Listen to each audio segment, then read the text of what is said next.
My brother Ronald enlisted in the service. He was very patriotic, and we had cousins that were in the service, whether it was the Navy or the Army, and I think he felt it was his duty. He didn't talk much about boot camp except to tell us that it was very hard and strenuous. But Ron was a very husky, strong person. He did well. He was at Camp Evans in the Vietnam War, near Khe Sanh. Ron was involved with the Air Cav. He was a gunner on the Air Cav, but he only did that if they needed help. Other than that, he was in his own platoon. He wrote letters, not only to me, but to my sister, my parents and grandparents, and anyone that wrote to him, he would communicate with. Dear Bert and family, hope everything is okay with you. As for me, I'm all right. I got the package you and Tina sent me. Thanks, sis. The cookies were gone within an hour. What a good hour me and my friends had. We ate some of the candy, then decided to save the rest for those buddies that were out on the field. Another letter written February 4th, 1968. Hi, sis. Hope everything is fine. I'm doing better and still hanging in there.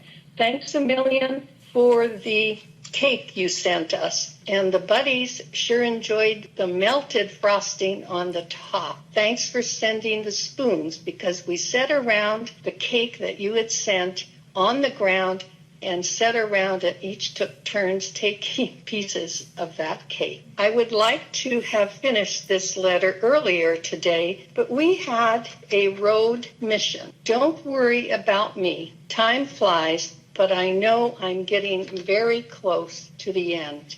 It will be nice to get home and take care of Mom and Dad and help you, perhaps with that yard work that you are so busy doing.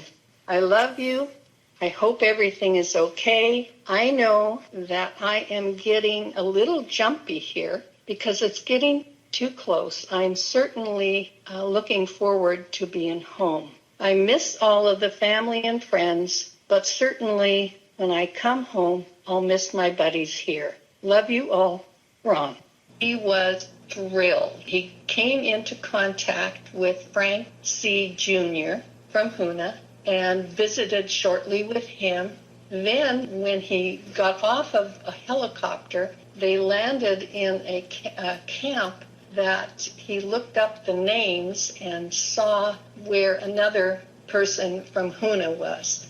And so he did visit with James Lindoff. You know, coming from a small village in Alaska and meeting up with people from Hoonah. He did write in a letter that he looked them up and visited. Well, I know James had told me that this man that looked like a general came up and yelled his name, and it turned out to be Ron. When I first met James, and he told me about that, and I just laughed, and he said, he just looked like he was important. Little did he know he was from Hoonah. James Lindoff, Jr. Oh, I met him way before that. His dad had different boats. At 65, I went down with Bertha's husband fishing with Paul Franulovich. And then he ran into me. I was down on the choppers, and he kept yelling at me and using my first name. In the service, you don't use the first name. When I saw him coming toward me, I seen Greenwald, name tag. He had an helmet on, so I couldn't tell who he was. And this was during the Fete in February 68. They tried to run over everybody in South Vietnam. And that was a tough year. And I was fighting when we got up to Doc 2, and then I heard about it. I worked with S2, and that's intelligence, and they knew what happened to him. Chopper got shot down. Yeah, we were coming from Doc 2, and we had to help 4th Division. That's when I found out what happened to him. First, I ran into George Bennett in Royal Hill, all from my hometown. And then, September 68, I came home. George J. Bennett used to come up with his dad in 1960. Ron was a fun-loving guy. I mean, he just smiled all the time, and he really enjoyed our company, you know. And he always hung around with us on the weekends, you know. And then we would tip a few, even though we were still pretty young. Yeah, most of our times were during the summer because after the season ended, he would head back south, you know, where his family lived. I know he had something to do with helicopters, you know, and I understand that was what he was supposed to have been on. I guess that's how he passed, you know, that's how he died, you know. But it was at a bad time when all this happened, you know. It happened during the Tet Offense, and me and James Lindoff went through that, you know, and it was not a good time. It was just, that short period that the Tet Offense hit, that was war. I mean, it was war all the time, but this one, it just magnified it. And so I can understand from our own experience in Vietnam, we've seen a lot of helicopters, you know, get shot down, you know, crash. Most often, a lot of the guys get killed on it. And it was a sad moment, you know. But it wasn't for the helicopters, you know. There was a lot of things that we could never have accomplished, especially taking guys out of the field that got wounded. Thanks to them and their courage and their dedication to their job. And like I said, whatever Ron was doing on it, he was a part of that team. When the family gets this telegram about his death, imagine that was pretty devastating, especially realizing that he was the only sole surviving son of that family then, you know.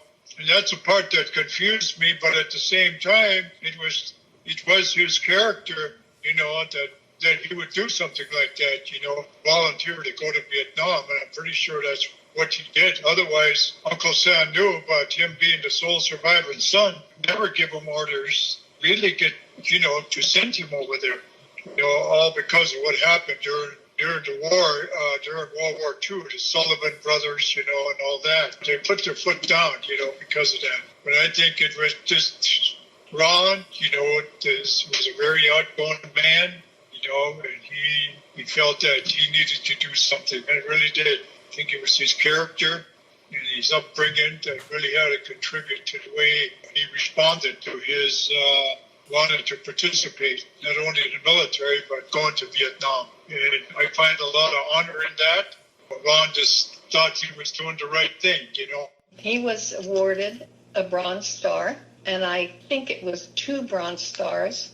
And in one of the letters that I read, and it was just a few days before he was killed, he had written that he had another award. He was killed at Camp Evans, which is near the Quezon area. He got the promotion SP/4, which is a specialist above the privates. And he received that when he went to Vietnam. It was in April, and in September, which is about 5 months, he received the promotion. I would just like to say that Ron was a kind, honorable young man. He was left the only son of my parents. I think he had a lot to carry. Ron was dedicated to his friends in Hoonah as well as his friends in the Army.